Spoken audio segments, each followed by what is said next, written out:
Starting with our Conservation Corner, there is a brand new guide to connect producers with conservation groups in their area. Here's a look at how you can use it to benefit your operation and community. This guide is for farmers and their partners in conservation as they work to continuously improve. So we've seen a growing interest in the farmer-led model to address concerns around natural resources and looking for ways to implement new practices, but also document what we're doing. So this is a resource for farmers who are interested in that, but also collaborators to help them along their journey. Is this a way to find a farm near you if you're interested in reaching out to someone with help getting started on a project? So this resource is definitely for people interested in starting a project, but the best way to find out if there is a project near you is to go to the Wisconsin Department of Agriculture, Trade, and Consumer Protection's website and look in the producer-led watershed program area.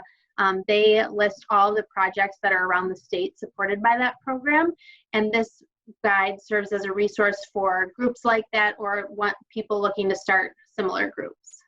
Lauren, talk about the impetus of this. Was there a need? Because thankfully, there are a lot of groups in our state working toward that goal, and this kind of puts them all in one place. That's right, Maureen. We've seen a huge increase in the number of farmers and partners interested in these farmer-led conservation groups.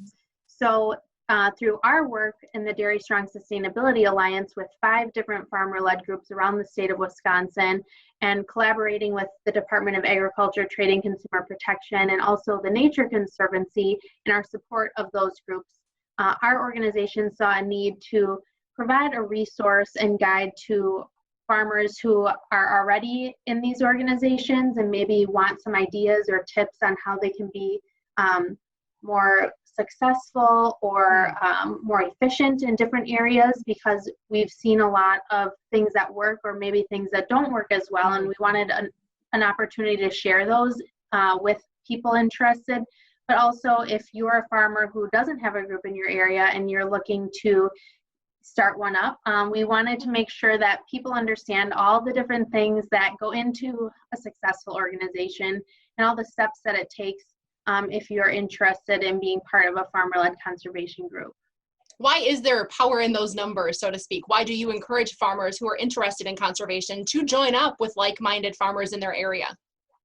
Just like anything, collaboration and learning from others is critical to success, and that's really the basis of the Dairy Strong Sustainability Alliance, collaboration, bringing resources together, and that's what we're doing with our farmer-led groups as well. It's groups of farmers getting together, but also with partners like their agronomists, so local government agencies, university extension, the Nature Conservancy, other supporters who care about conservation and can provide resources.